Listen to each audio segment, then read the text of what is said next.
Страх сойти с ума, вот у кого он есть, причина веры в то, что ты можешь сойти с ума, различная. Кто-то пугается этих болевых ощущений, и кажется, что там в мозгу что-то нарушится, что-то поломается, и из-за этого он сойдет с ума. Кто-то неправильно трактует происходящее с ним, и он это трактует, что как бы в мозгу что-то происходит, и что он тоже как бы потихоньку сходит с ума, либо может сойти с ума. Вот. Но чтобы опровергнуть эту идею, нужно понимать, почему вы не сойдете с ума. Первый момент, эти данные изучались ВОЗом, Всемирной организацией здравоохранения, и ни один человек, страдающий психическим расстройством, не зафиксировано ни одного случая, чтобы человек сошел с ума. Это первое. Второй момент. Неправильные ваши трактовки, которые вы делаете сами, то есть произвольное умозаключение. Например, сейчас приведу на одном примере. Человек на тревожности не может в приоре собраться, не может подумать, и поэтому он делает такое произвольное умозаключение, что у него что-то с головой. Раз он не может подумать, значит там идут какие-то процессы, которые там, например, стирают либо ломают ему память, и он постепенно сходит с ума, потому что в его трактовке, если ты не можешь подумать, значит все, ты сходишь с ума.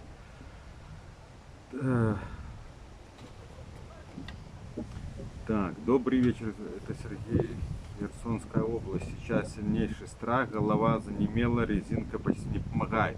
Да, Сергей, смотрите, у вас сейчас сильная вспышка тревоги получается на страхе, на стрессе. Резинка не поможет, потому что резинка помогает только когда у человека примерно 5-6-бальная тревога, когда он априори может еще соображать, думать, и поэтому на переключение она как бы работает. При сильной тревоге, при вот такой панической атаке, либо страхе сойти с ума, вы в приори ничего не можете сделать, потому что страх сильнее вас. Здесь нужно выдержать этот страх, дать ему дойти до конца, до его самого пика. Потом сработает вегетативная нервная система, и тревога, вот этот страх начнут понижаться. Вот. Здесь нужно осознать одну вещь, что в этом состоянии, как я говорил, ни одного случая не было зарегистрировано, чтобы от панической атаки, либо от сильного страха человек сошел с ума. Это исключено. Но не зная этого, человек начинает сам себя запугивать вот тем, что с ним происходит. Поэтому нужно учиться убирать свой вторичный страх. То бишь перетерпеть, выдержать вот эту вспышку страха, тревоги. Как бы не избегать, не сопротивляться, дать ей дойти. Дать ей дойти до самого пика. Вот это самое страшное сделать первый раз. Самое страшное сделать в первый раз, потому что тебе реально кажется, что тебе сейчас будет все. Либо ты сойдешь с ума, либо ты сейчас умрешь. Вот это самое страшное сделать первый раз. Но иного пути нету. Чтобы получить новый опыт, когда происходит пик и потом идет падение, как бы тревога начинает понижаться, страх понижаться, оно пойдет на низ. И вот тогда запомнить этот момент, что с тобой ничего не произошло. И вот это называется новый опыт. Самое страшно, почему первый раз, потому что ни разу мы не давали дойти этому до конца. И поэтому у нас нету видения того, что там за этим пиком будет. Понимаете? Поэтому первый проход, он самый страшный. Потому что нету опыта вот этих проходов. Поэтому на этой вспышке, когда тебя выводит страх вот на паническую атаку, там жуткий идет такой страх, тебе реально кажется, что сейчас тебе будет все.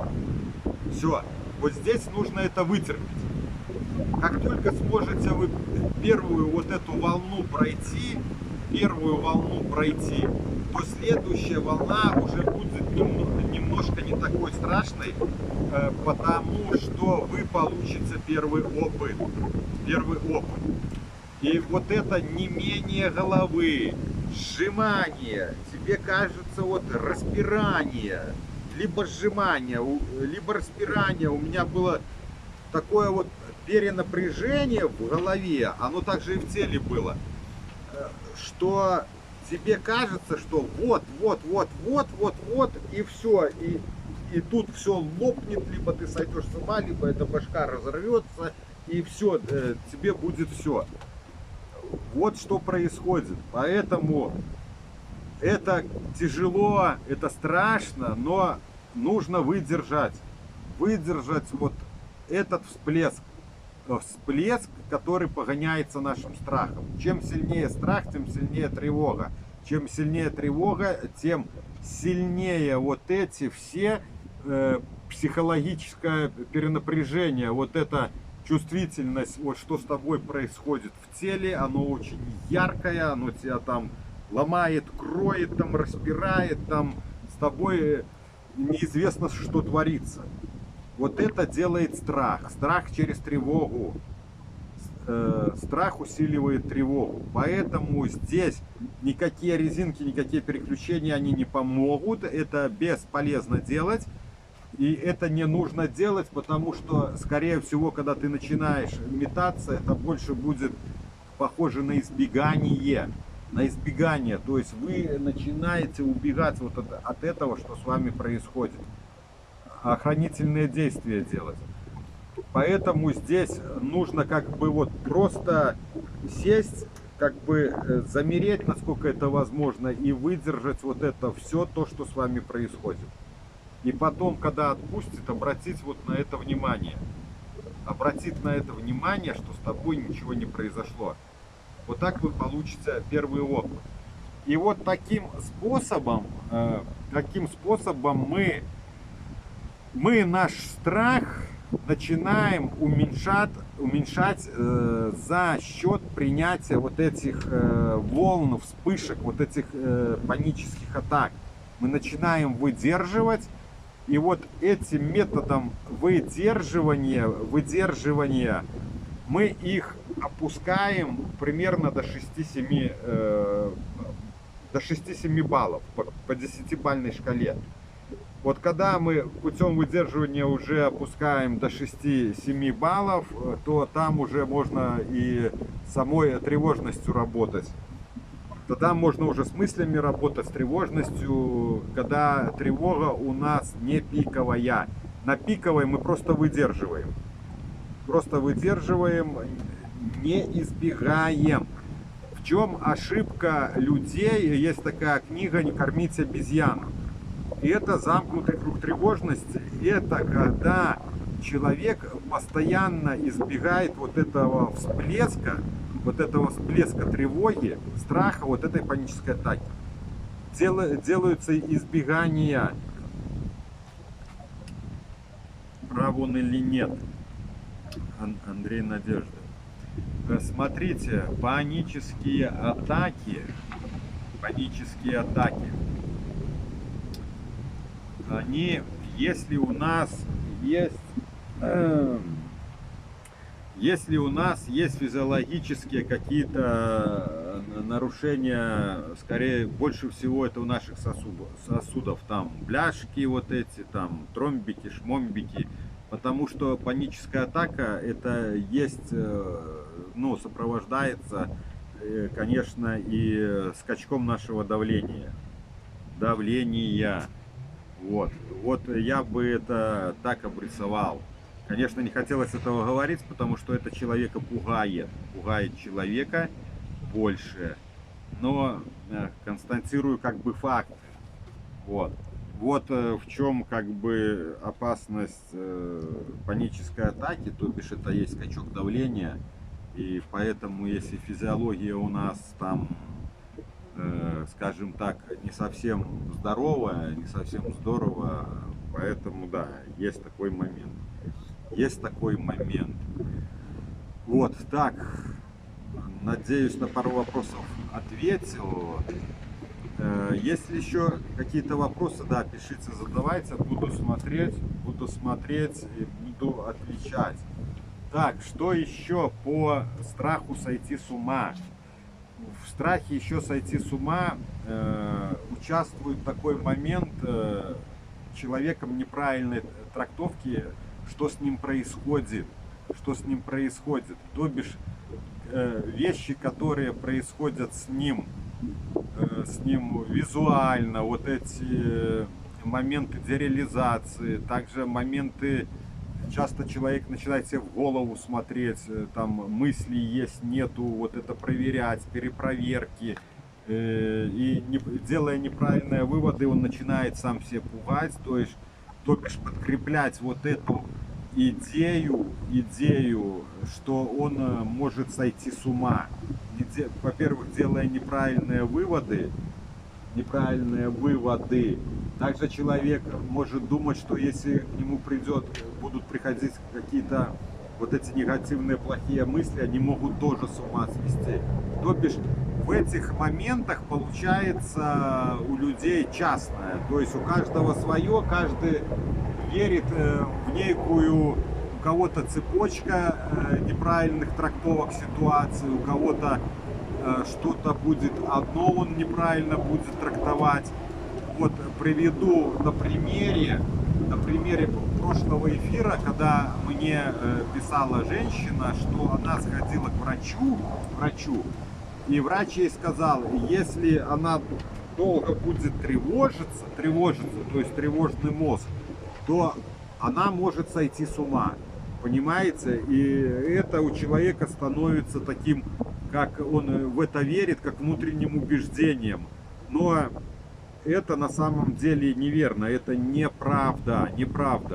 От тревоги и от навязчивых мыслей человек сойти с ума не может. Это невозможно. Это уже доказано учеными путем социологических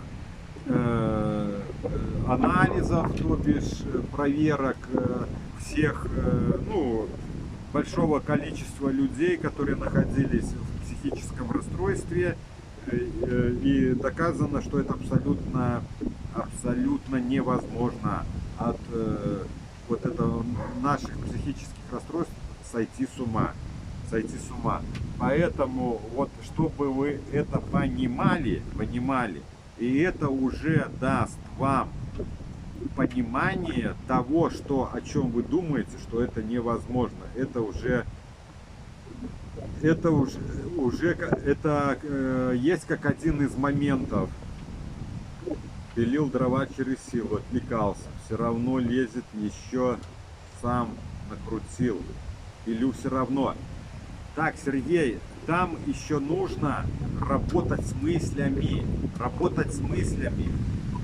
При ОКРе, этот прием применяется и при тревожно-депрессивном расстройстве, и при ОКРе, импульсивно-компульсивном.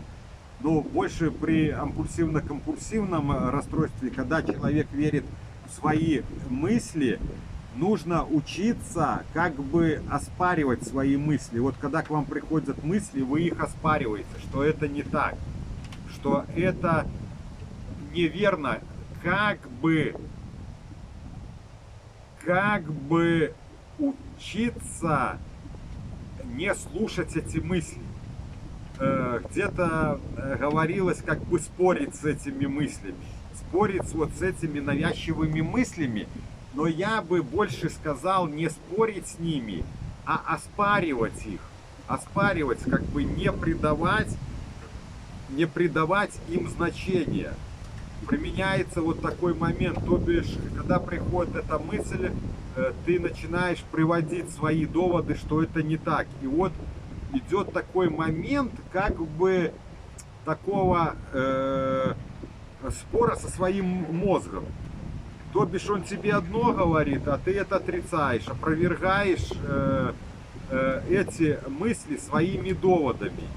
И вот так, постоянно оспаривая вот эти навязчивости, ты начинаешь оспаривать, и постепенно один из моментов ты начинаешь как бы меньше в это верить. Но чтобы меньше еще в это верить, вот как я объяснил, нужно понимать, почему этого не произойдет, почему того, во что мы верим, это невозможно. Невозможно. Вот как это происходит. И вот так постепенно оспаривая свои мысли, и осознавая, что это невозможно, ты начинаешь понижать свой страх. То бишь ты начинаешь разбивать и переубеждать себя, разбивать старое глубинное убеждение, что я могу сойти с ума, и формировать постепенно новое вот это убеждение, как бы, что это невозможно, что этого не произойдет. Вот какая используется методика при работе при ОКР, то бишь вот такое оспаривание своих вот этих навязчивых мыслей, которые вам говорит мозг. Вот. Также используются техники поведенческие. Ну, приведу на примере, когда там женщина либо мужчина, к ней приходят мысли, что она может навредить своему родственнику, близкому, знакомому, там, ребенку своему, начинает прятать ножи, там, вилки, потому что она как бы свято верит в эти мысли ее пугают. Она верит в то, что она может это сделать, но она, конечно, этого не сделает, но вера человека настолько сильна, человек настолько сильно верит в эти мысли, что человек начинает делать вот эти как бы охранительные действия, начинает прятать ножи, вилки, чтобы якобы, не дай бог, не произвести вот это действие, якобы трактовки в ее мозгу, что она может потерять контроль над собой и произвести некое увечье своим близким. Вот здесь точно так используется методика спора, оспаривания этих мыслей, то бишь такого как бы спора. И также проводятся поведенческие практики, то бишь при присутствии психолога с человеком договариваешься, как бы каким методом. Смотрите, сейчас я вам объясню. Когда человек в это верит, мысли это не факт.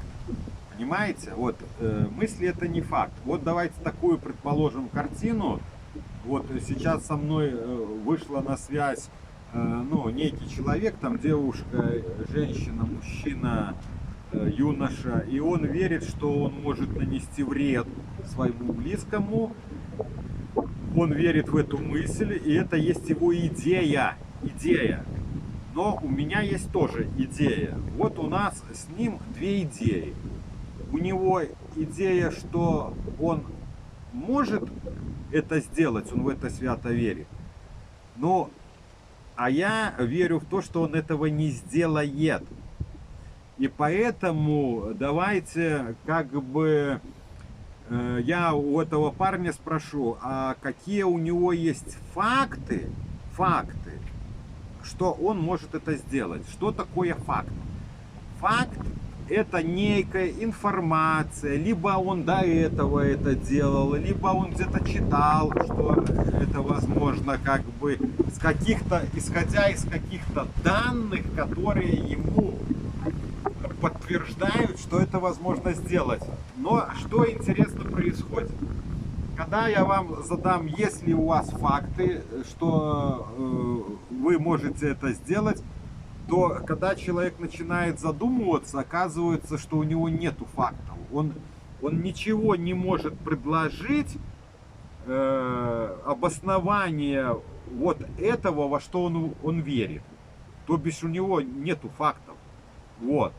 И я тогда предлагаю ему свои факты. Первое — это научные данные. Второе — я тоже работал с несколькими людьми, которые тоже верили, что может он сойти с ума, либо нанести вред. Вот. И значит, что делаем дальше? Что делаем дальше? Вот человек верит, что он может нанести увечье своему родственнику, и предлагается как бы такой поведенческий момент. То есть предлагается человеку взять нож либо вилку в руку и подержать. Вот, например, я у него спрашиваю, а вот по вашим предположениям, через какое время вы потеряете контроль и сделаете вот это свое деяние? Например, человек говорит, ну, через 10 минут. Я предлагаю ему сделку. Ну, давайте подержим нож 10 минут в руках. Человек держит, у человека появляется страх, тревога, он держит, мы засекаем время, он сидит вот с этим ножиком, его трясет, у него страх, его колбасит. Мы выдерживаем время 10 минут, потом я прошу, давайте еще 3 минутки посидим. Ну вот 3 минутки, здесь прошло еще 3 минутки. Вот, мы сидим 3 минутки, у него дальше подколачивает, но все равно страх, он потом начнет, когда мы проходим, тревожность начнет понижаться. И вот, когда в поведенческой ситуации мы видим, что он меня не торкнул ножом и вилкой не торкнул, то есть человек не потерял над собой контроль и ничего не сделал, то значит что? Значит, человек получил новый опыт. Он осознал, что его идея в то, что он может это сделать, она нереалистичная.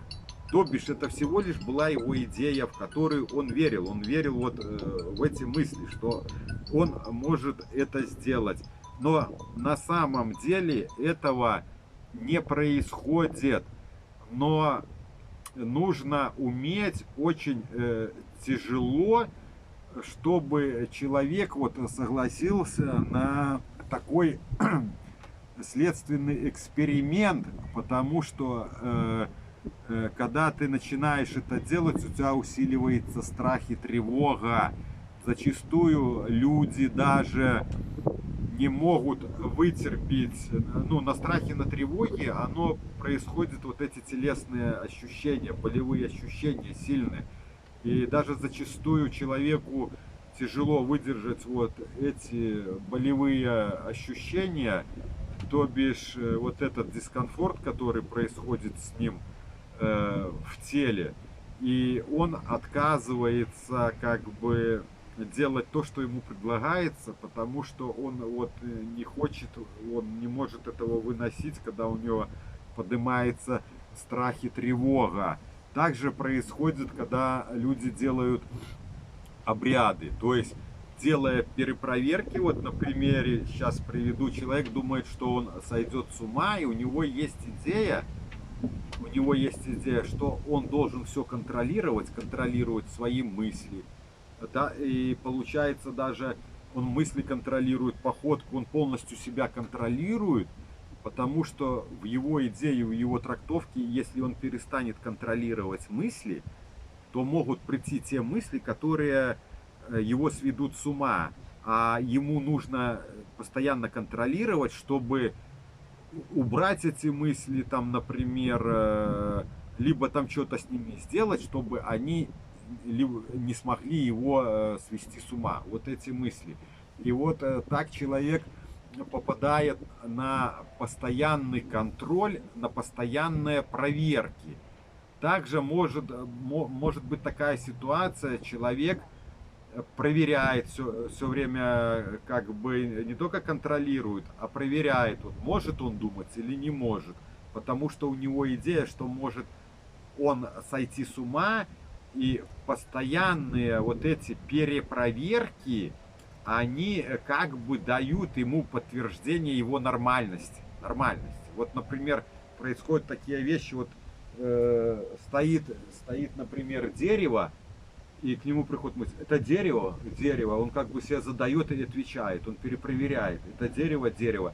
Тем самым он думает, что он как бы контролирует вот свою нормальность, он постоянно ищет подтверждение своей нормальности, потому что он боится сойти с ума.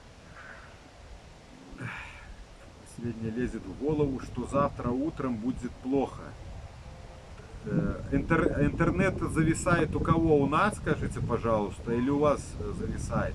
Смотрите, завтра будет плохо, потому что у нас уже, Сергей, в мозгу сформирована программа.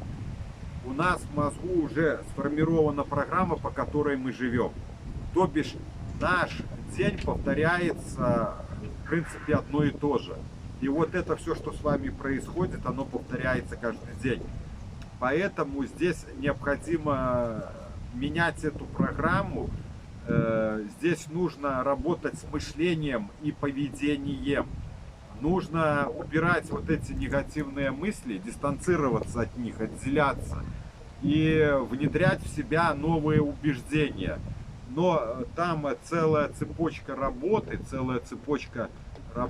здесь в двух словах это не объяснишь. Как отделяться от мыслей, осознавать, что такое паническая атака, какие процессы происходят внутри тебя во время вот этой панической атаки, как работает мозг при сильной тревоге. Вот это все нужно понимать, понимая, как это все работает, ты начинаешь с этим работать. И второй момент, наше понимание, как мы устроены и как это все происходит у нас внутри, дает нам вот эти рациональные, адекватные ответы, а не те ответы, которые у нас формируются от нашего незнания. Вот так это происходит. Поэтому вот эти мысли, что завтра будет плохо, я от них отделялся и оспаривал. Я как бы, вот они приходят, завтра будет плохо. Я за ними говорил свои мысли. Завтра будет лучше, чем сегодня. То бишь, я вел оспаривание вот этих негативных мыслей. Вот этот один из приемов, который я применял. Также нужно учиться переключаться. Тренировать мозг переключаться на то, что вокруг нас. Вспышки панических атак нужно выдерживать, не избегать. Ту ошибку, которую делают подавляющее большинство людей. Избегая их, они это трактуют, вот я спасся, это мне помогло. И вот эта цикличность, она происходит по кругу. И поэтому люди находятся постоянно вот в этом замкнутом кружке своего вот мышления, поведения, вот этого тревожного состояния и своего мышления, понимаете, как это происходит? Поэтому здесь довольно многое нужно знать, чтобы выйти с этого состояния, как вот с этим работать. Один из важных моментов — это работа с мышлением, работа с мыслями, учиться от них дистанцироваться. И, конечно, понимать, чтобы вам объясняли психологи, почему, например, на высокой тревоге, либо средней такой уровня тревоги, ты не можешь подумать вообще от слова совсем. а потому что на сильной тревоге, так, приближенной к панической атаке, либо панической атаке, отключается одна часть головного мозга и включается вторая. Отключается рационально, то есть часть мозга нашего мышления, включается другая часть мозга рефлексорная, где там просто идут рефлексы, как бы спасаться, либо драться, либо убегать. Например, на 7-бальной тревоги мышление может ускоряться. Почему? Сейчас я объясню. Потому что нам нужно быстро, как бы тревога это момент опасности, нам быстро нужно принять решение, либо драться, либо убегать. И, ну, принять решение, и поэтому наш мозг, он начинает ускорять нам мысли, то бишь мысли начинают намного быстрее как бы лететь. Вот этот один момент. Второй момент, есть такой момент, ученые тоже разделились на две части. Момент разгона нейросети нашей. Нейросети, то бишь, что значит разгон нейросети? У нас в мозгу есть нейронные связи. Это такая, как, давайте представим, как паутина, сплетенная пауком, только ее очень много, и она такая сложная, вот, перепутанная, то есть многоуровневая. Вот так выглядят наши нейроны в нашем мозгу. А вот эти дорожки нейронные, вот эти, что связи называются, то бишь это такие полосочки, как паутина дорожки. А эти дорожки состоят из маленьких нейрончиков. Вот маленькие нейрончики, которые бегают друг за другом. Вот их там, вот чтобы вам не соврать, их там, наверное, миллионы либо миллиарды вот этих нейрончиков у нас там в голове находятся. Вот. И они постоянно двигаются друг за другом. И они имеют у нас тоже такой момент, как я понимаю, менять скорость. Как они меняют скорость? Вот один из моментов, это уже нам устроено природой, чтобы нам быстрее подумать, мозг ускоряет эти нейрончики, поэтому у нас мысли несутся быстрее. Также мы можем попасть в такую ловушку в свое время, как бы вот когда я находился в этом расстройстве своем, попал тоже в такую ловушку, я их разогнал как бы сам. Я разогнал сам свои вот эти нейрончики, свою нейросеть. А как это получилось? Я очень быстро все делал. А когда ты все быстро делаешь, почему ты все делаешь быстро? Ты пытаешься постоянно успеть все охватить. Вот у тебя много, как бы, куча задач, и ты пытаешься успеть, чем больше, тем лучше. Вот, скорее всего, это так происходит. Кучу дел, то бишь, скажем, ты пытаешься успеть кучу дел. Соответственно, что? Чтобы тебе успеть больше сделать, ты начинаешь быстрее все делать. Поведенческая наша суть.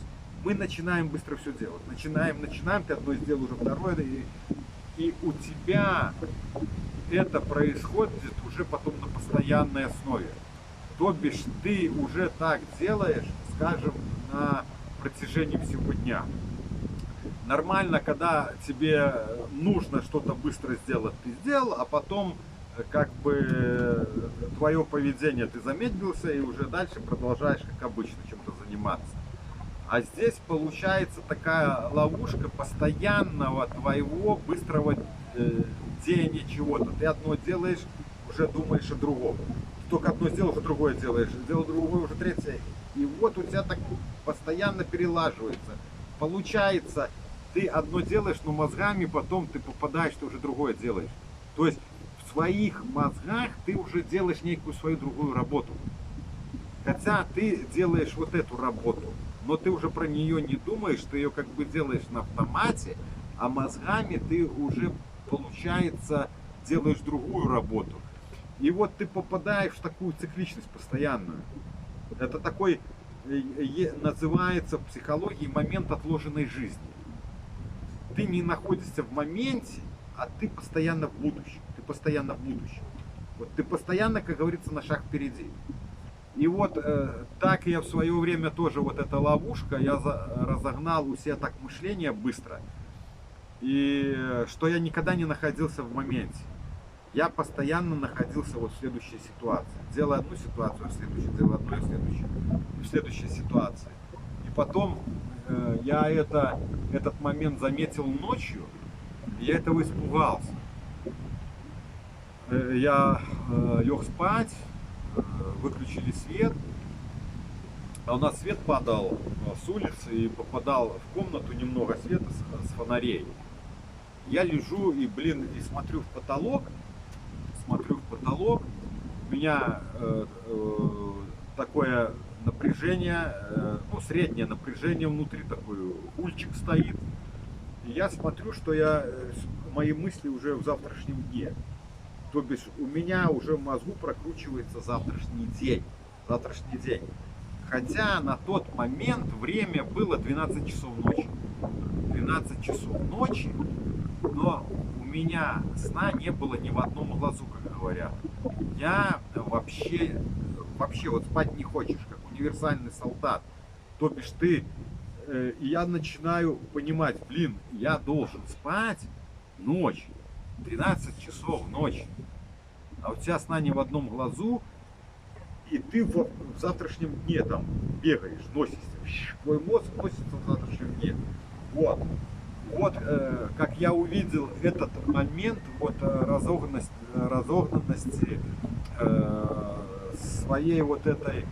своих нейродорожек, нейросетей, вот этих маленьких нейрончиков, которые у меня там в моей голове начали носиться. Да, для торможения вот этого быстрого мышления, вот постоянного этой нейросети, применяют препараты, чтобы затормозить. Ты когда выпиваешь, у тебя там затормаживается вот эта скорость. И ты такой как приторможенный. Я пару раз пил, когда вот у меня тревога была, и лирику выписывали для эксперимента. Но я препараты, как уже вам говорил, когда выходил с этого состояния, я не пил. И я вот эту скорость вот этих нейронов, вот этого скоростного мышления, такого момента отложенной жизни, то есть когда мозг все время летает. Да, еще был такой момент, я вот стою в квартире, я где-то ролик снимал, нарезал батон колбасы, и у меня мозг уже вот в машине в гараже.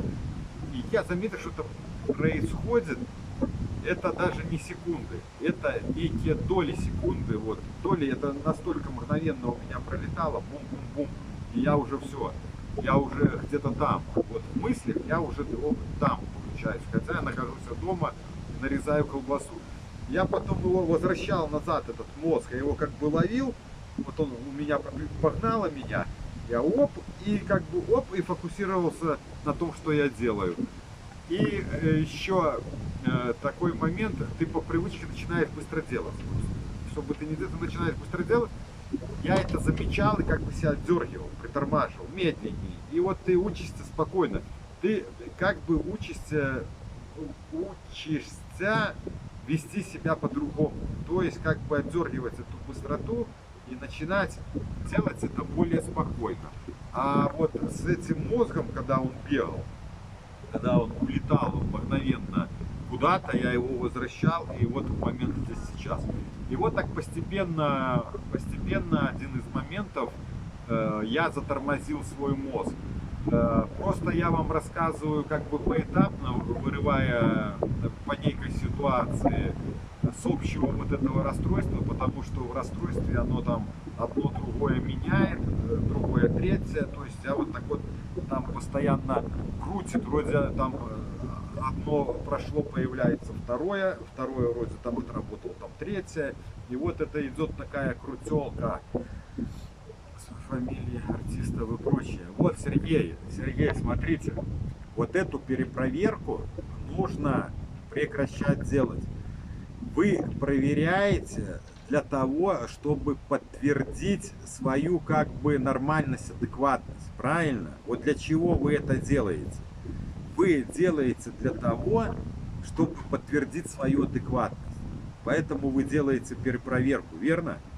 Ответьте мне, верно, я говорю.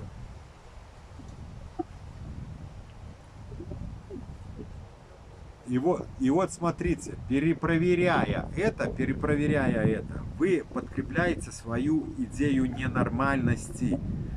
И чем больше человек это делает, чем человек больше это делает, тем сильнее он в это верит, что он может сойти с ума и что он ненормальный. То есть тем больше он верит в свою ненормальность, чем больше человек перепроверяет. Вот. Поэтому здесь необходимо прекращать это делать, прекращать делать эти перепроверки. Но здесь второй момент. Как только вы будете прекращать делать перепроверку, у вас будет усиливаться страх, а значит будет усиливаться тревога, потому что в вашей трактовке, если я не буду контролировать и проверять, то как бы я могу сойти с ума. Может быть такой момент, что не делая перепроверки, у вас это будет усиливать страх и тревогу. Вот что будет происходить.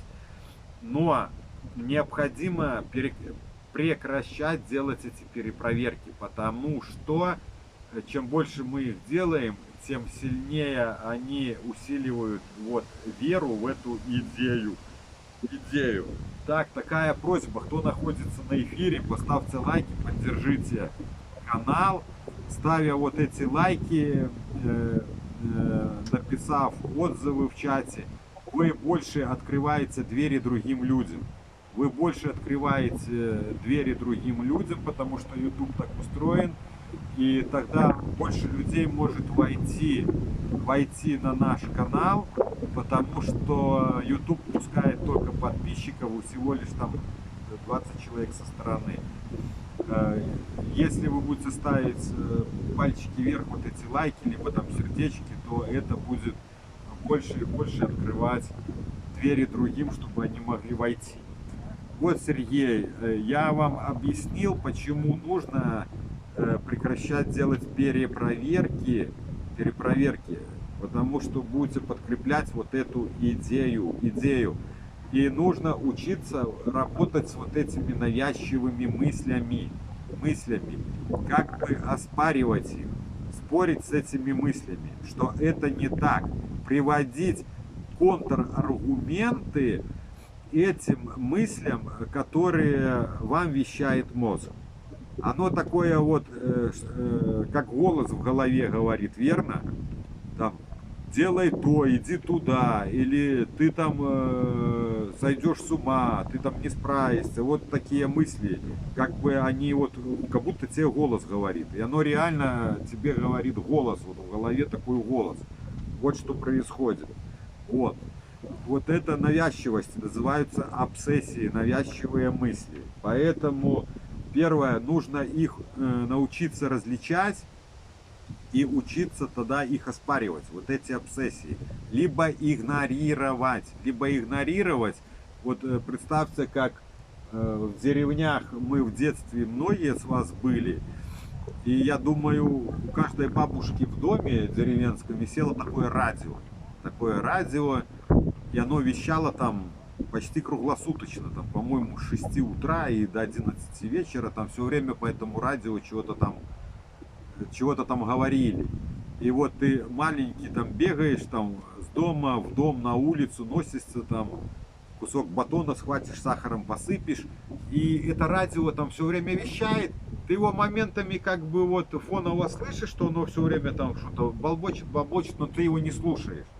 Получается такой момент, слышишь, но не слушаешь, это радио. Вот оно фоново так болтает. Вот представьте, что вот эти мысли, что вам говорит мозг, это вещает радио. Как бы, вот если можете себе вообразить, как бы отодвиньте его вот вдаль, и пускай оно там себе болтает. Как бы не слушать эти мысли, то, что нам вещает вот этот мозг, вот эти обсессии. Учиться их либо игнорировать, либо их оспаривать. Если вы в их верите, то как бы оспариваете. Если вы не верите в них, а оно как бы, этот голос вам постоянно вещает, то попробуйте представить, что это радио на стене висит, и вот так издалека фоново чего-то там оно пытается нам сказать. Вот эту методику можете применять.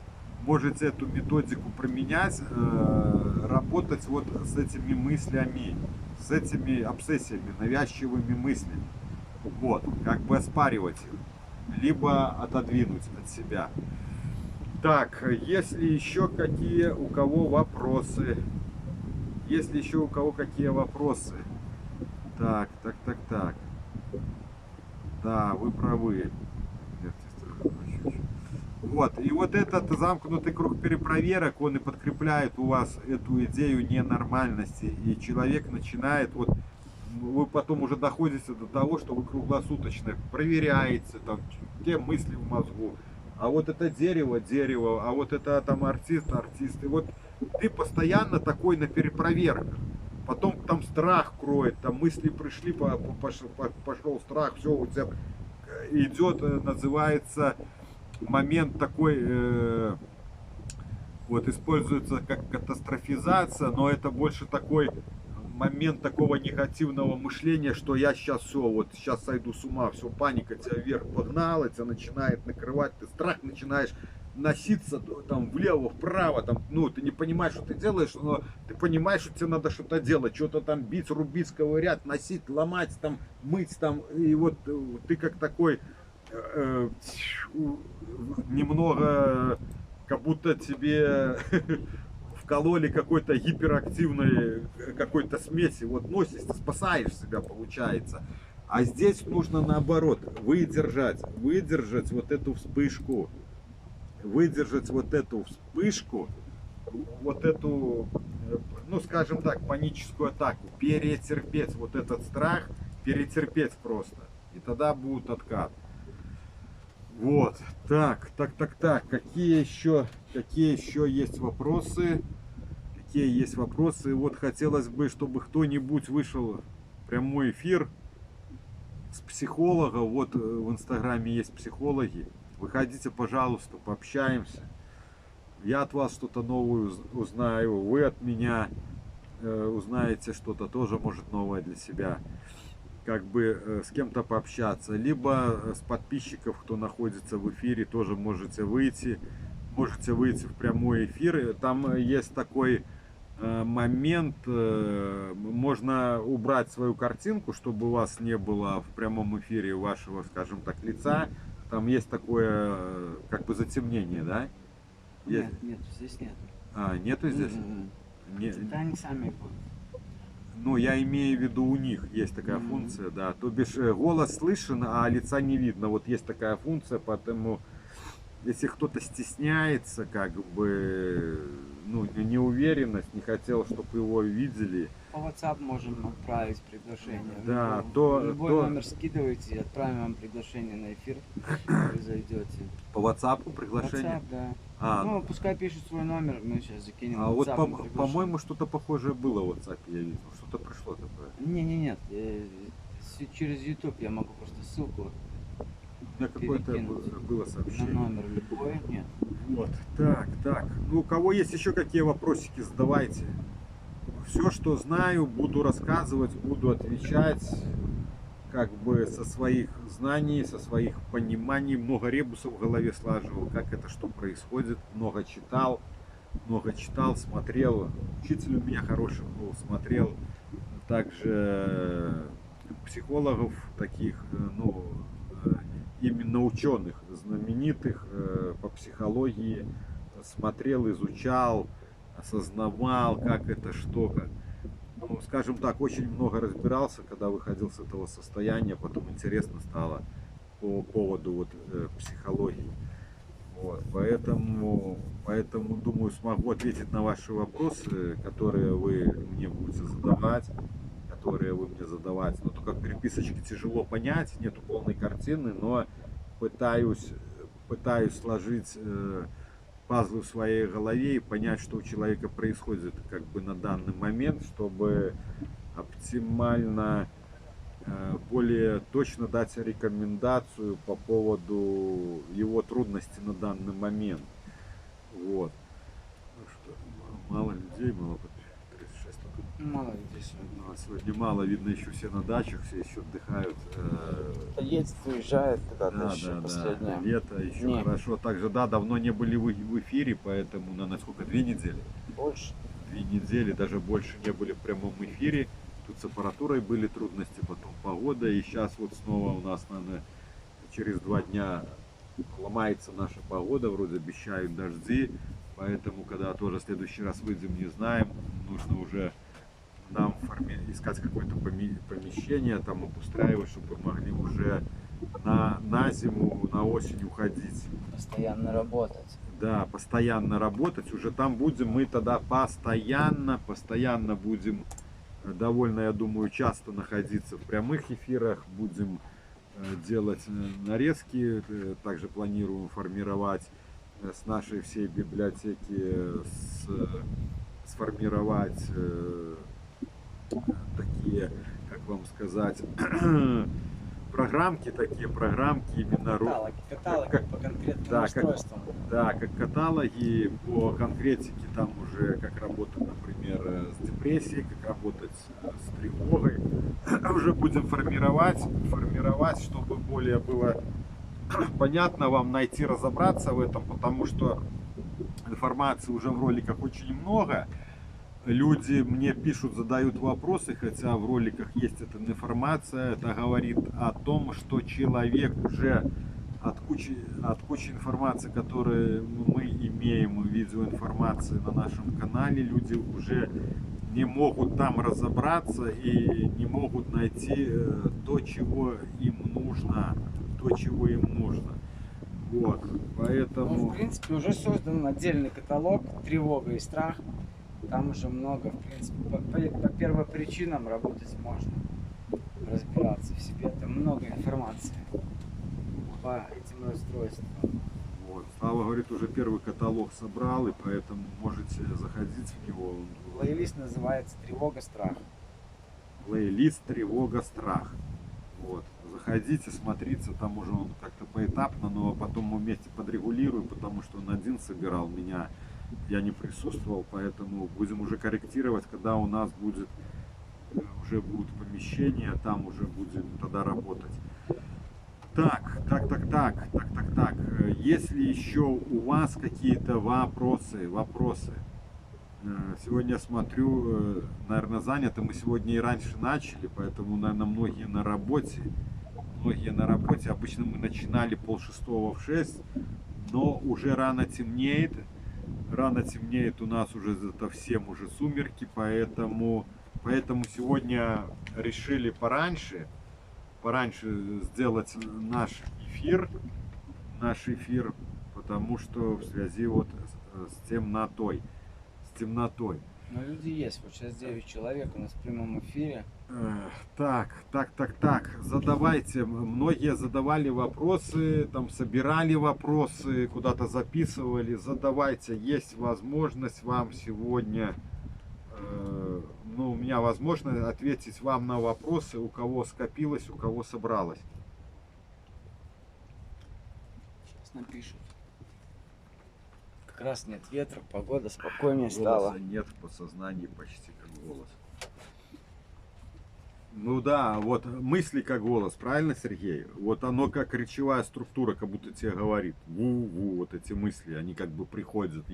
Есть такое, как приходят, вот, как будто тебе говорит, ощущение, что тебе как будто говорит. Вот они, вот эти ощущения восприятия, это, разные могут быть. Вот это навязчивости называются. Навязчивости, они возникают на эмоциональном перенапряжении. То есть на тревоге, страхе. А потому как мы находимся в этом эмоциональном перенапряжении постоянно, многие постоянно находятся, то бишь круглосуточно. Поэтому вот эти якобы голоса навязчивости, вот эти голограммы, которые приходят, то бишь картинки, голограммы. Человеку мысли приходят двумя способами, как речевая структура и как картинки, то бишь видеофильм. Поэтому они у нас приходят постоянно, потому что мы находимся в таком круглосуточном стрессе. И вот здесь нужно работать с самой тревогой Как и, раз добавляются сейчас. и со своим мышлением. То есть вот бить в две точки. Бить в две точки. Вот у меня есть схема. Есть схема. И схема сейчас попытаюсь найти. Я так образно рисовал, чтобы вам объяснить. Вот, вам объяснить, как это происходит. Вот смотрите, вот кто будет видеть, блин, тут ветер, наверное, видеть не будет. Как работает вот эта цикличность? Работает ситуация, происходит ситуация, после ситуации приходит мысль, после мысли идет эмоция, то бишь страх, ну, в данности это страх. Страх отражается в теле, то есть любая эмоция отражается в теле. Потом что происходит? Как правило, поведение это избегание, и потом происходит такое умозаключение, снова мысль, ой, я спасся. Вот как это работает. Вот это как бы работа, в принципе, панической атаки. Вот так она работает, вот этот замкнутый круг. Поэтому нужно что делать? Работать с мыслями, с мышлением, отделяться вот от этих мыслей, оспаривать их, и с поведением, поведенческое. Потому что наше убеждение формируется, то, что мы себе говорим, мысль, речевая структура и поведение формируют наше убеждение. Вот две структуры, которые формируют наше убеждение в мозгу. Наше убеждение в мозгу. Поэтому мы, как бы получается, априори сами с собой разговариваем и делаем обратное поведенческие действия. То есть, если у тебя страх куда-то идти, то ты идешь. Либо, если тебе хочется избежать, то не избегаем. То есть, поведенческий момент. Вот так формируется убеждение, ломаются старые партеры и формируются новые. Партеры это убеждения. Поэтому нужно вот вырываться, выходить вот с этого замкнутого круга, рвать вот этот круг. Тот, который крутит нас по кругу. Вот как это работает. Вот. При ОКР, когда верим своим мыслям, мы начинаем их оспаривать. То есть ведем диалог с ними. Оспариваем. Понимая, как это работает, что ты с ума не сойдешь, ты скорее всего как бы переубеждаешь самого себя. Вот что происходит. Такой момент переубеждение самого себя. Вот этот спор вот с этим мышлением. И, конечно, главное это понимание, что с тобой происходит. Почему? Потому что мозг наш так устроен, что мы боимся неизвестности. И вот это все, что с нами происходит, оно для нас новое, оно для нас, мягко сказано, неприятное. Там вообще у тебя и телесно это тебя пугает. И ты, получается, делаешь такой момент, страх страха.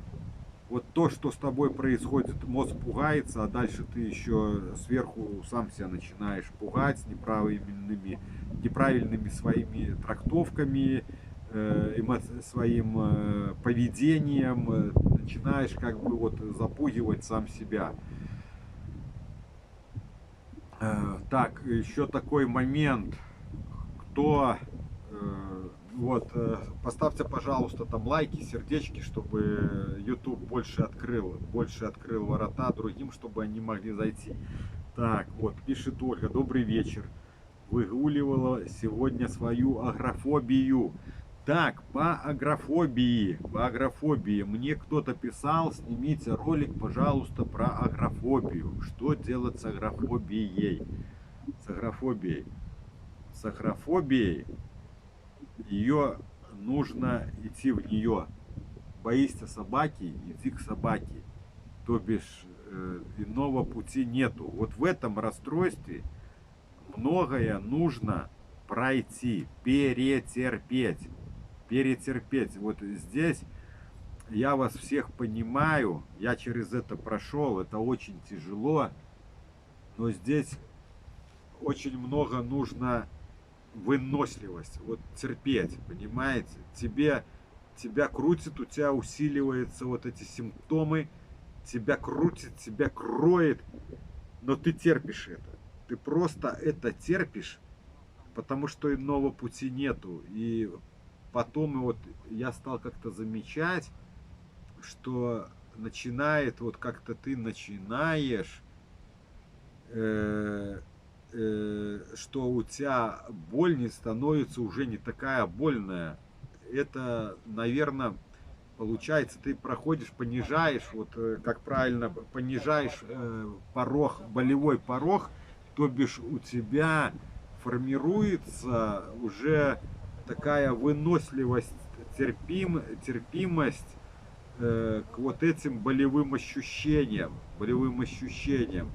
И почему люди они не могут вытерпеть этого всего, вот этих болевых ощущений, потому что когда ты, например, боишься ехать на транспортном средстве, ну, там машина, маршрутка, там метро, трамвай, троллейбус, автобус, неважно. Когда ты идешь туда, у тебя усиливается страх. И чем ближе ты подходишь, туда заходишь, тем сильнее тебя кроет страх, тебя кроет тревога. А это, конечно, вызывает вот это состояние, там, то бишь усиливает болевые ощущения. Я помню, как сейчас с этой агрофобией я за рулем не ездил, а ездил с братом все время как бы со стороны сбоку на сиденье пассажира, и ты едешь, блин, а тебя так крутит, вот ты не можешь даже сидеть на сиденье в машине. Я вот так выворачиваюсь, вот у тебя спину ломит, поясницу бьет, у тебя внутри ломает, черти знает, что происходит, и ты вот просто терпишь. У тебя внутри все вот какое-то поднято, напряженное. Я когда еще не знал, что не нужно убегать этого, у меня был такой случай, вот он хорошо запомнился. Мы как-то Шуриным поехали далеко в другой город, там за 300 километров. Вот он за рулем был, а я сбоку. Я по дороге выскакивал с машины, вот я ему говорил, останавливайся. Он останавливается, я с машины выскакиваю и на обочине отжимался постоянно. Падал в упор лежа и начинал отжиматься. Отжимаюсь до тех пор, пока не начинал чувствовать, что вот мне как-то полегче немного стало. Но потом снова садишься в машину, она начинает движение, вот буквально ты все начинаешь ехать, у тебя снова все начинает подниматься внутри, там все, у тебя погнала тревога, вот этот страх, он начинает все у тебя снова поднимать, ты там немножко терпишь какое-то расстояние, терпишь, потом говоришь, стой, останавливайся, вот когда она уже догоняет, там чуть ли до панической атаки, останавливайся, снова выскакиваешь с этой машины на обочине, там, ну, трасса от города, как бы от города в город, то есть не городская дорога, а за городом трасса, и ты снова на обочине где-то на стоянке выскакиваешь, и как вот, ну, не у всех начинаешь отжиматься, снова отжимаешься, тебя снова немного отпускает, как бы оба, все, ты вроде спасся, вот, ой, облегчение какое-то, ты снова туда садишься, вот. Но потом уже, когда вот это стал КПТ заниматься, я понял, что вот это все время, когда у меня вот это крыло, вот эта агрофобия, когда вот это в там, маршрутку садись, Я понял, что, осознаешь, что нужно исключать вот эти избегательные моменты. То бишь, нужно выдерживать, не пытаться как бы избежать, уменьшить свой дискомфорт. Вот что оно происходит. Вот, и все, и ты начинаешь терпеть. И тебя кроет постоянно. У тебя это напряжение, оно немножко вверх, вниз тебя ломает. Вот я дугой вот сидишь, например, в машине вот так, на сиденье, ну, как обычно едешь, вот ты в машине сидишь. А я вот так, я выгибался вот дугой, потому что спину тебя так крутит вот это все. Ты выгибаешься, ты не знаешь, куда себя деть, и ты просто вот, стиснув зубы, вот это все терпишь. Тебя страх кроет, но ты едешь. Вот ты едешь, вот вытерпливаешь вот эту всю дорогу. Там час тебя кроет, два. Я помню, это постоянно, это такой ад был. Ад был. Вот когда ты входишь в эту ситуацию, и вот того, чего ты боишься, вот поехал на машине, тебя все время кроет, кроет. Потом оно начинает уже отпускать, оно поменьше становится. И вот постепенно, постепенно это затирается, то бишь тебе страшно, твой мозг трактует, но ты все равно идешь в ситуацию, ты снова ее проходишь, ты ломаешь этот шаблон, постепенно формируя новое убеждение. И я довольно долго в этом состоянии был, поэтому у меня все так сильно укоренилось было в моем мозгу, вот эти убеждения, настолько сильно они там сформировались, что их нужно было очень долгое время вырывать. Долгое время вырывать. Мне очень часто задают вопросы. Вот сколько надо делать там упражнений, например. Вот, или сколько надо сделать там повторений, например, какой-нибудь аффирмации. Ребята, там нету временного промежутка, поймите одно. Я это понял, и я себе говорил, я буду делать столько, сколько надо. Столько, сколько надо. Это все частное, у каждого будет свое. Кому-то больше, кому-то меньше. Но поймите, нужно делать столько, сколько нужно. И если ты сдашься где-то в пути, ты не выйдешь с этого состояния, потому что ты сдался. Чтобы сформировать, можно на примере, чтобы сформировать новое убеждение, нужно все время себе говорить. Говорить и действовать, говорить и делать. Вот так это формируется. И невозможно, ни один психолог вам не скажет, что делай вот столько, и все, и ты будешь там свободен. Да, какие-то промежутки могут быть временные, там в легких ситуациях, например, как человек вот пришел, у него только начались панические атаки, он пришел, их там в течение 3 месяцев отработали, они у него как бы ушли, да. Но когда ты там годами сидел, то там невозможно предсказать, сколько вот одно и то же действие надо делать. Сотни, тысячи раз. Я делал тысячи. Я с утра до вечера себе повторял одно убеждение, потом второе, потом с этим работал. Я постоянно с утра до вечера это делал. И я понимал, что нужно просто идти. Нужно просто делать. Зачастую вам даже мозг будет говорить: не делай этого, это тебе не поможет, это тебе не надо. Потому он вас будет все время обманывать, потому что он не хочет жить по-другому, он привык жить так. Его там ничего не болит, его там ничего не ломает вас. А он живет себе и живет, ему нормально. А перетренировываться он ленивый. Он хорошо тренируется, он пластичен, но перетренироваться он ленивый.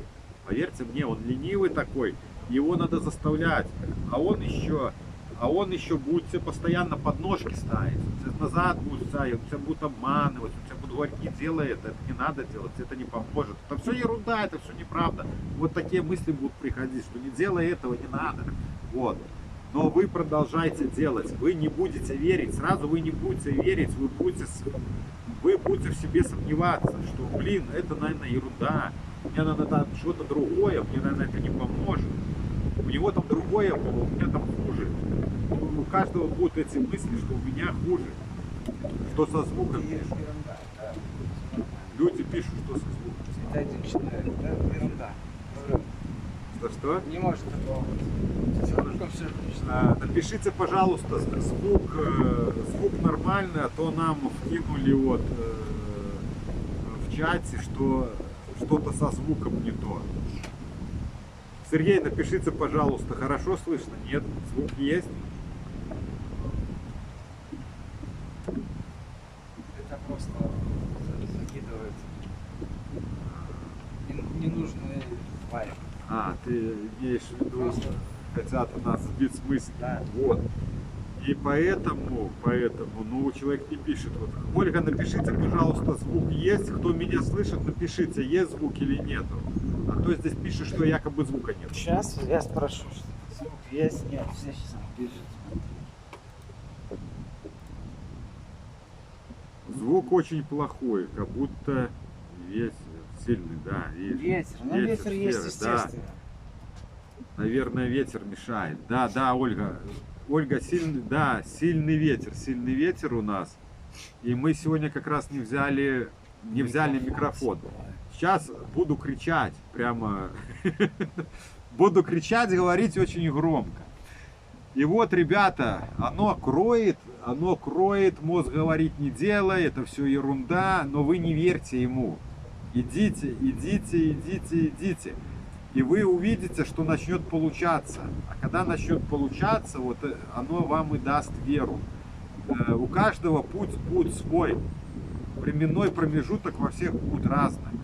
Но здесь главное идти до конца. Идти до конца, тренируясь, идти до конца. Вы дойдете, если вы будете идти. Если вы пойдете до конца, то вы будете идти.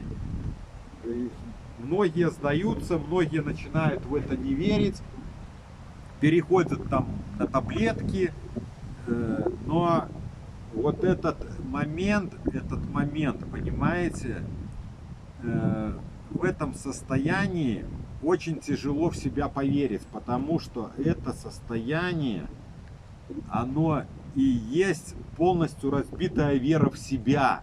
Полностью она разбита, ты уже не веришь, что ты вообще выйдешь когда-то вот с этого состояния, и в твоем мышлении будут плавать такие мысли, что все, это невозможно, что выхода с этого нет. Но это неправда, это вас обманывает ваш мозг, уже ваше мышление, сформировавшееся за какой-то период. Вот это тревожно-негативное мышление. Вот. Но если идти до конца, тренировать, почему сейчас скажу? Потому что старые убеждения, они там очень сильно закреплены, когда ты долго в этом был, и их тяжело оттуда выдрать. Тяжело поменять свое мышление, но это возможно, я это сделал, без препаратов. Вот задают вопрос, сколько времени у вас ушло на выход с невроза. У меня ушло на выход с невроза год. Саня, ты не отворачивайся в сторону, говори себя, тогда будет хорошо слышно. Понятно. У меня ушло на выход с невроза год.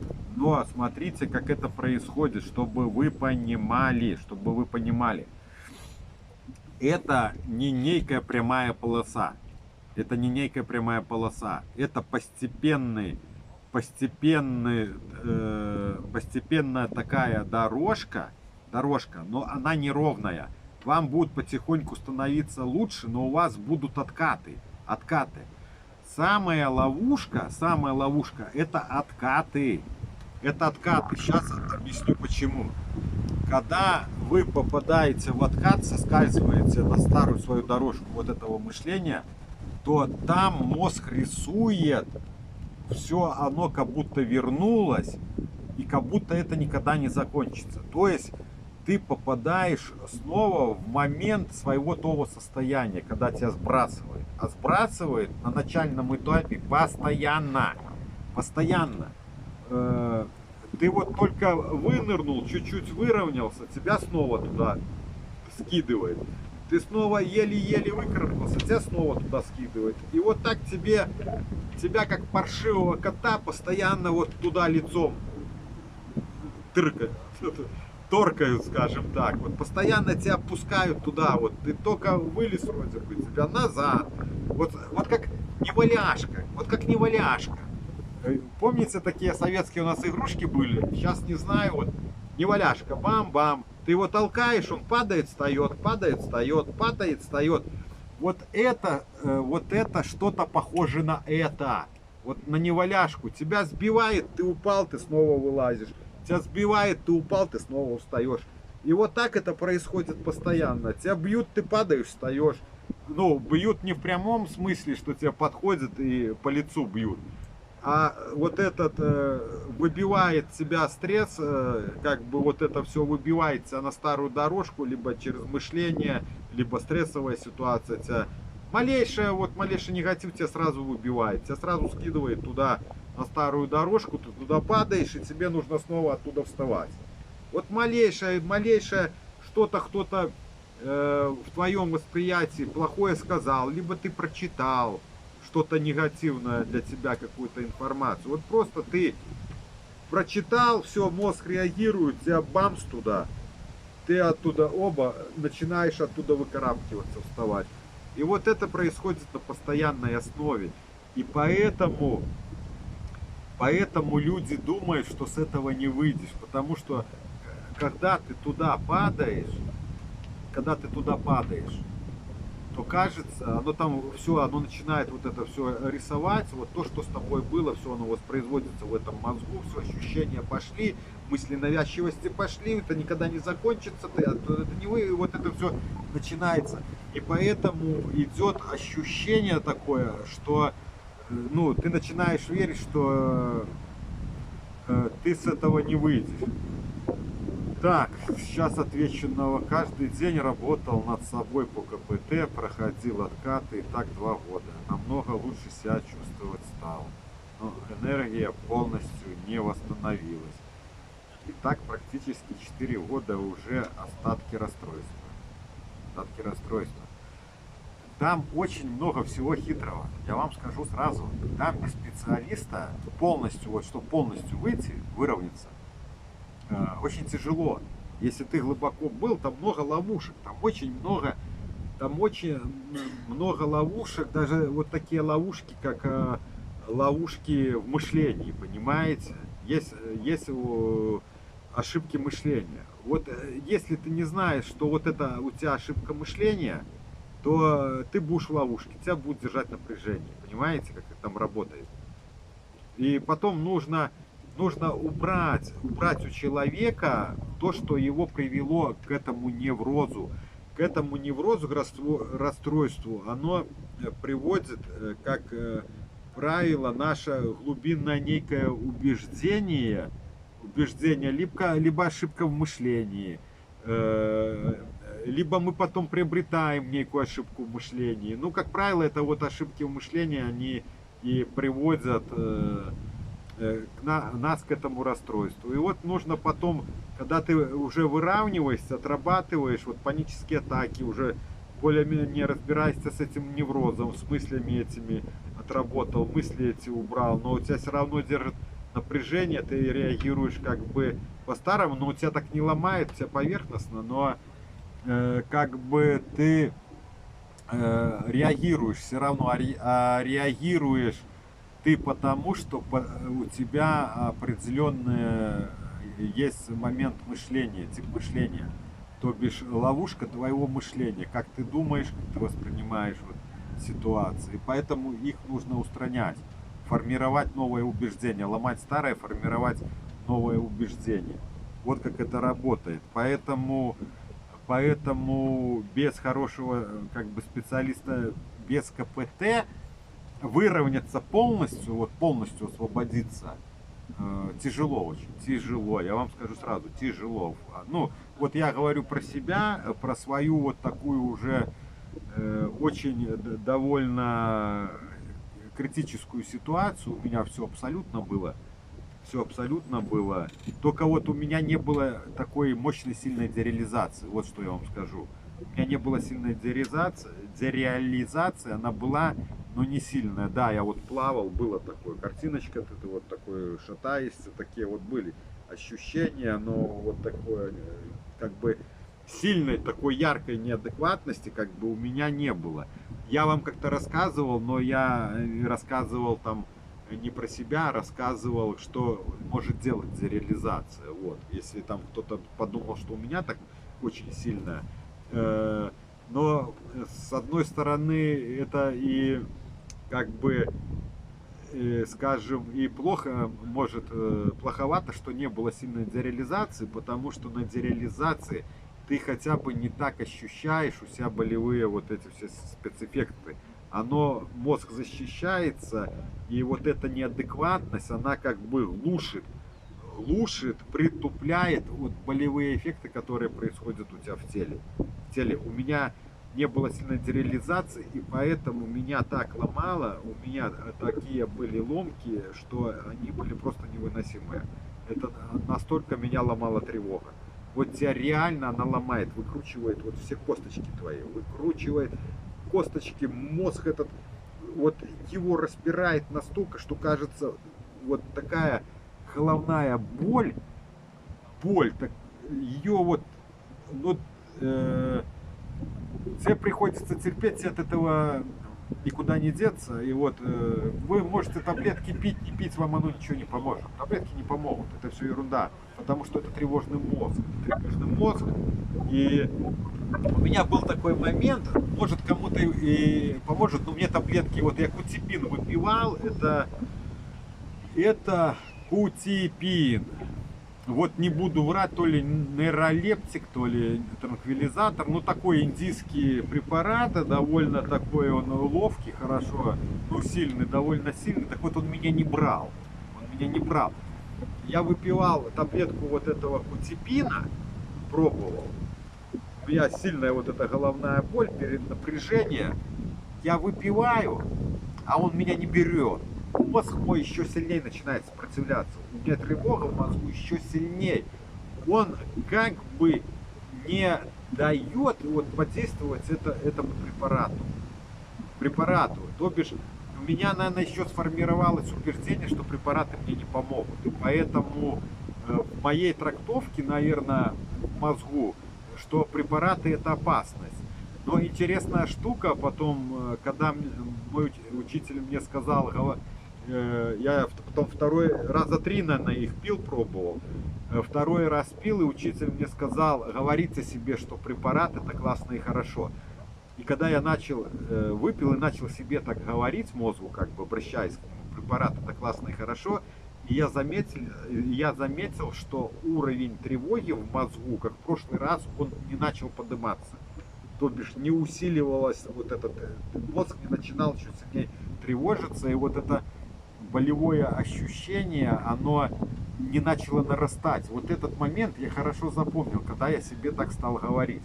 Но это, я же в процессе КПТ, я уже тренировался, и как бы мозг у меня уже, скажем так, процентов 50 на 50 слушался. Я уже мог им управлять. Кстати, у меня были такие моменты, я ему начинаю говорить, ты спокойный, я спокойный. И я смотрел, что он меня начинал слушаться.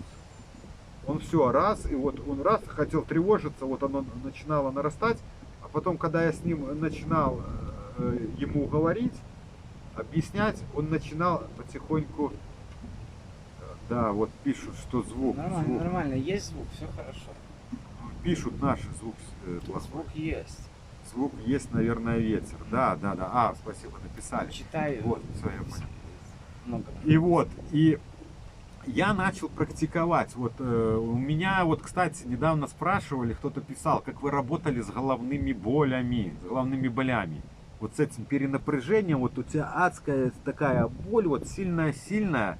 Она, когда очень сильная, она по всей голове у меня была. Уже когда потом начала уменьшаться, то вот здесь происходило, в районе темечки болевые вот эти ощущения. Могла потом всплывать как мигрень. Но это уже когда она была меньше относительно той боли, которая у меня была боль первичная боль. То бишь по отношению к той боли, то эта боль уже не была такой болью, как та боль. Вот скажем так, немножко вас запутал, правильно? Но вы поймете. Для этого и развивайте интеллект. Вот. И смотрите, я начал с ним разговаривать. Я стал часто, вот как бы ему говорить: ты спокойный, я спокойный, ты спокойный, как вода, и я спокойный, как вода. И вот я начинал вести диалог, вот медленно, медленно, медленно, медленно, медленно. И я начал видеть, что он начал меня слушаться. Он начал слушать меня, то, что я ему говорю, и он начинает успокаиваться. То бишь, хозяин не волнуется, хозяин не тревожится, и я буду успокаиваться. Мой хозяин не волнуется. Вот.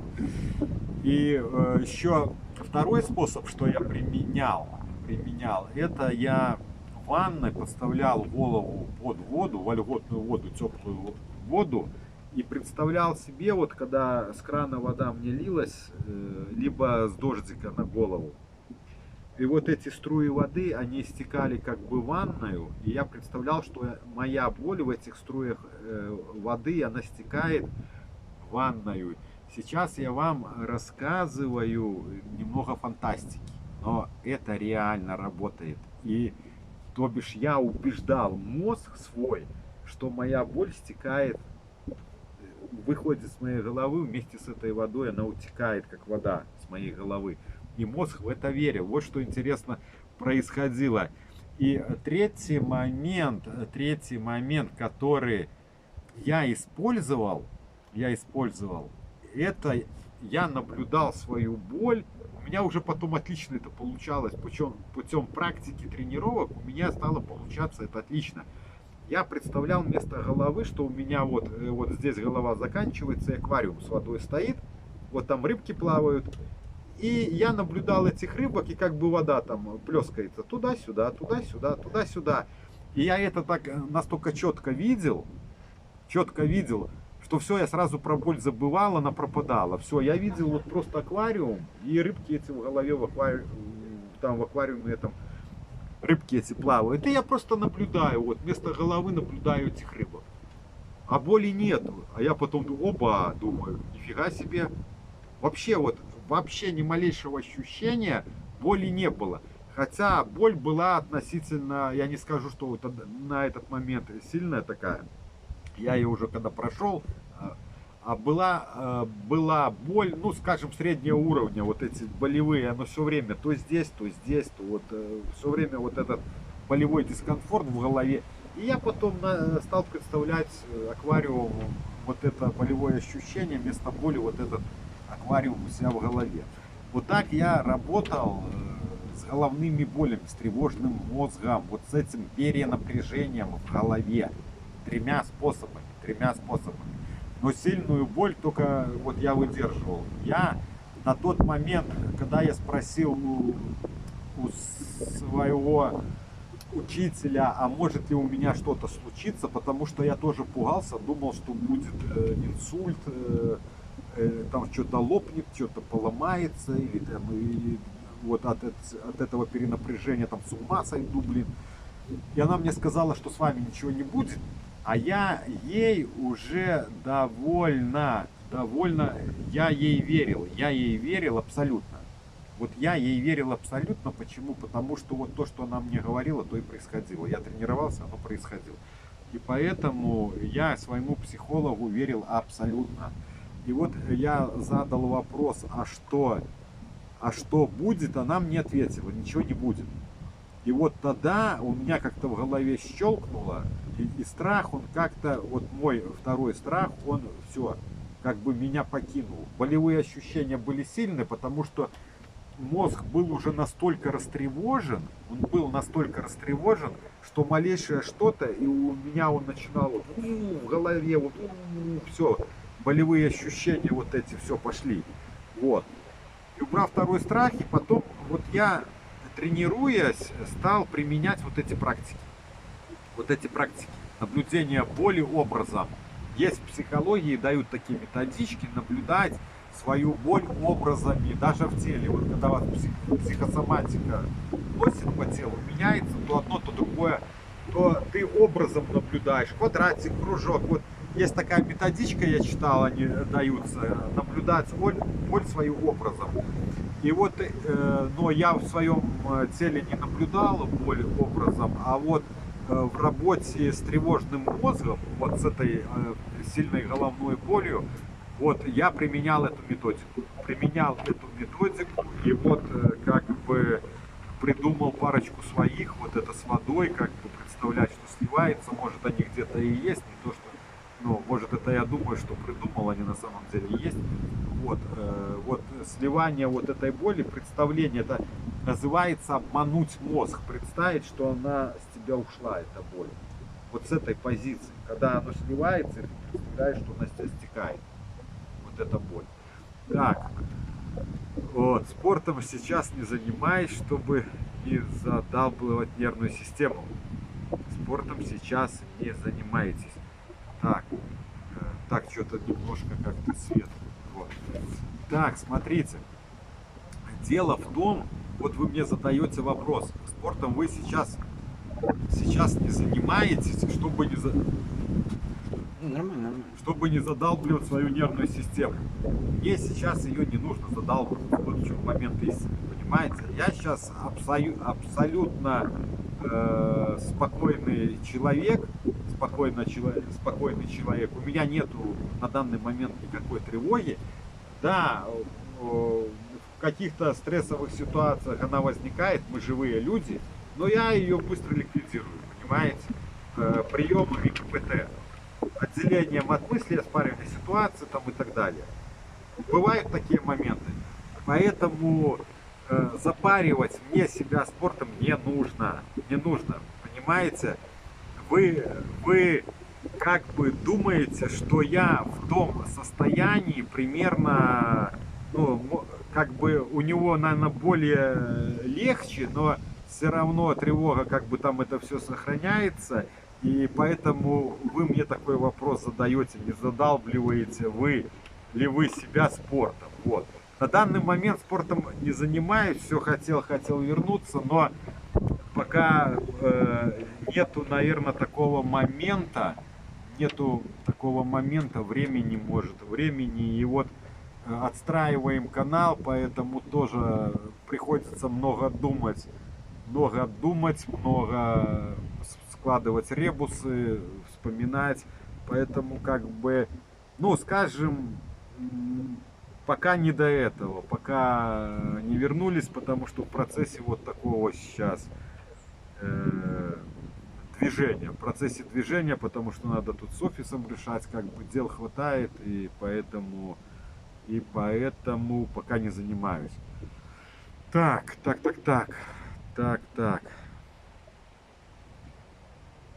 Ездил при условии, чтобы кто-то сбоку сидел, а сейчас даже с близкими людьми не выеду, надеюсь, пройдет. Сергей, само оно не пройдет. Почему? Сейчас объясню. Потому что у нас сформированы вот здесь убеждения, что это опасность. У нас мозг зафиксировал, что кругом опасность. Мы в опасности. И чтобы ему доказать другое, сформировать новое убеждение, нужно идти в свой страх. Нужно ломать эти бартеры. Нужно ломать эти убеждения. Много людей заблуждается, что если он спрячется дома, то там пройдет какое-то время, он переживет, и у него это само пройдет. А не пройдет, оно только нарастает, понимаете? И если с этим не работать, то тебя вкручивает как бы больше и больше. Да, могут быть, есть такие моменты, что у человека вот как на одном плаву. У меня вот у тети было, у нее как-то на одном месте оно варьировало, вот она как-то на одном месте плыла, но зачастую это оно только усугубляется, оно вкручивает все больше и больше. Вы даже можете проанализировать многие из вас, которые как бы там, может, неосознанно выскакивали в какое-то время, и вы заметили, что обязательно при стрессе, при таком более-менее стрессе, вы возвращаетесь обратно можете какое-то время побыть, как говорят, в ремиссии, а потом снова соскальзываете. Вот, по-моему, ж ремиссия называется, да, в ремиссии. Так, поддержите, пожалуйста, нас лайками, поддержите вот этими там пальчиками, сердечками, чтобы больше открылось, чтобы YouTube больше открыл. Вот. Если есть у кого возможность, да, поддерживайте нас. Вот. Так.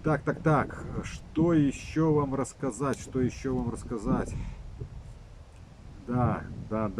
Но нужно идти, как бы тяжело не было, нужно потихоньку ломать эти партеры.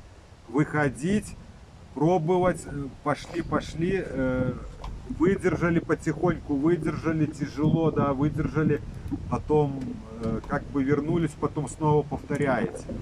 Но у меня была ситуация, приходилось все равно, ты понимаешь, оно как-то ты начинаешь понимать, наверное, потом со временем ты начинаешь понимать, что все равно тебе это надо делать, и чем меньше ты боишься туда идти, то ты продлеваешь вот это, наверное, свое страдание. Ну, как-то на моем понимании это было так, и ты просто идешь. Ты идешь, едешь, ты все это терпишь, тебя это ломает, но ты понимаешь, что без этого ничего, если ты не будешь это делать, ничего не изменится. Но дело в том, что теперь ты осознанно это делаешь. Ты понимаешь, для чего ты это делаешь. Ты понимаешь, для чего ты это делаешь. Ты понимаешь, как тебе это нужно делать. Что нужно не избегать, не выскакивать, не убегать, а выдерживать эту ситуацию. Вот как оно происходит. И поэтому, ребята, иного пути нету. И чем быстрее мы стиснем зубы и начнем идти, тем быстрее мы выйдем с этого состояния. Чем мы начнем уменьшать этот страх, мы начнем выдерживать, а значит ситуация начнет меняться, страх начнет уменьшаться. Сразу очень тяжело, потому что тебя кроет, ты ничего не можешь делать. Ты не подумать не можешь, ничего. У тебя отсутствует мышление, тебя все время кроет страх и кроет эта тревога, но это от тревоги страх усиливается, тревога сильнее, и ты не можешь с собой не совладать ничего, остается только терпеть.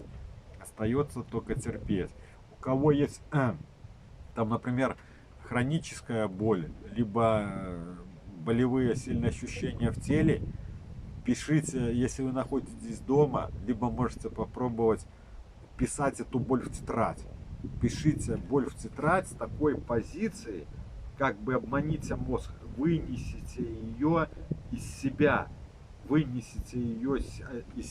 Что писать, я не помню.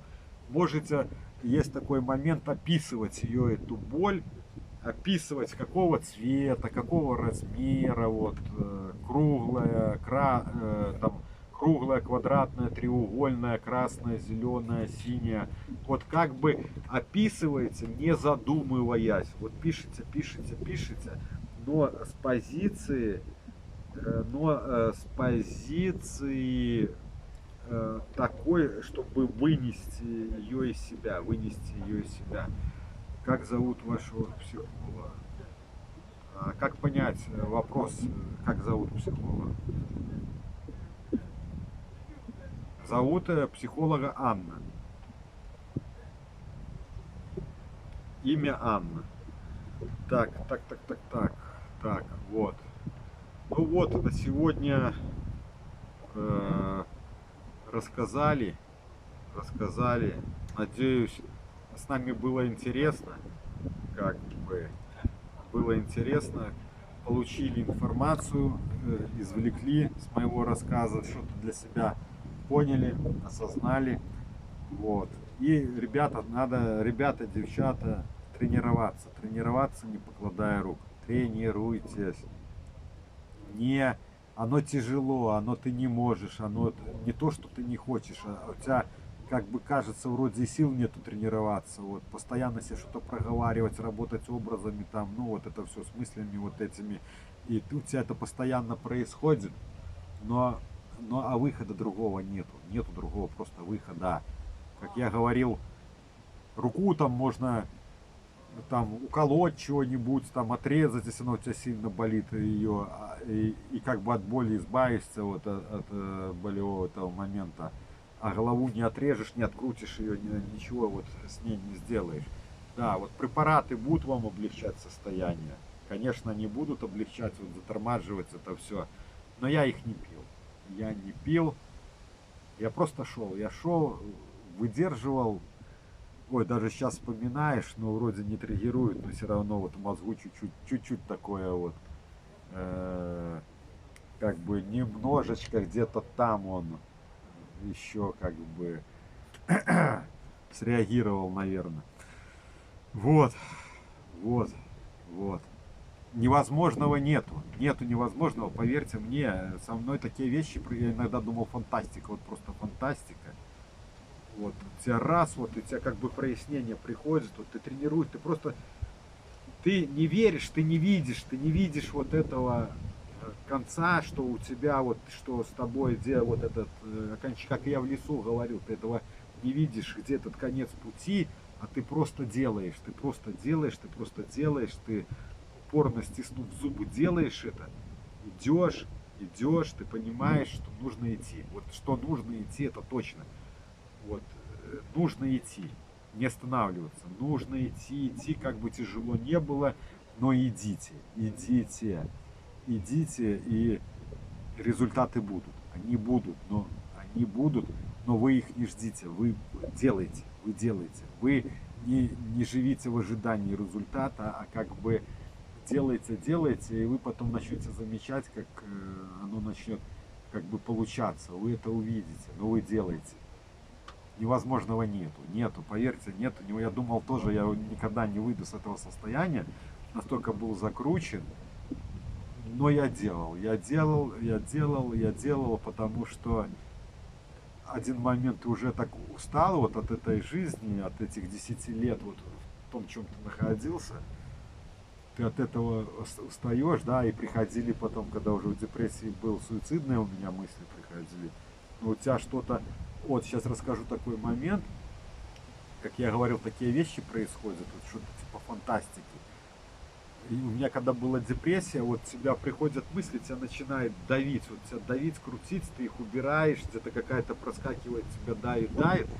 Я как-то вот ванна помогала, я в горячую как бы такую режим энергосбережения включен. Я как бы в ванну погружался, вот режим энергосбережения включен. Ну, это ничего страшного. Я понял. Связи. Погружался в ванну, оно как-то чуть-чуть было легче. Вот ты где бы не был, у тебя постоянно мысли негативные, вот у меня шли, вот одна за одной, ты с ними раз, вот ты постоянно ходишь, а у тебя эти мысли, постоянно мысли. И вот какой-то момент был, я как-то, все, я не могу уже, вот сдаюсь уже как бы раз, и меня некая сила, меня как-то выбросило. Вот меня как бы такой душевный подъем был, такой вот всплеск, вот раз, тебя как бы, как будто тебя кто-то толкнул в спину и сказал тебе не сдавайся. Вот такой момент, вот это изнутри такая энергетика, тебя раз, и у тебя как будто вот внутренние силы, внутренние резервы появились. И ты снова начинаешь работать, ты снова начинаешь вот этому всему как бы сопротивляться, ну не скажу сопротивляться, а ты снова начинаешь с этим работать, то бишь ты все снова начинаешь идти. Вот у меня один из моментов в жизни был, вот находясь вот в таком состоянии. Вот, ну все, спасибо за внимание, будем заканчивать эфир, потому что меня, когда я начинаю вкручиваться, могу бесконечно все рассказывать, сидеть. Вот, поэтому все, спасибо, благодарю вас за внимание. Еще раз прошу, поставьте вот эти сердечки, лайки, кто может, понажимайте это все. Все, спасибо.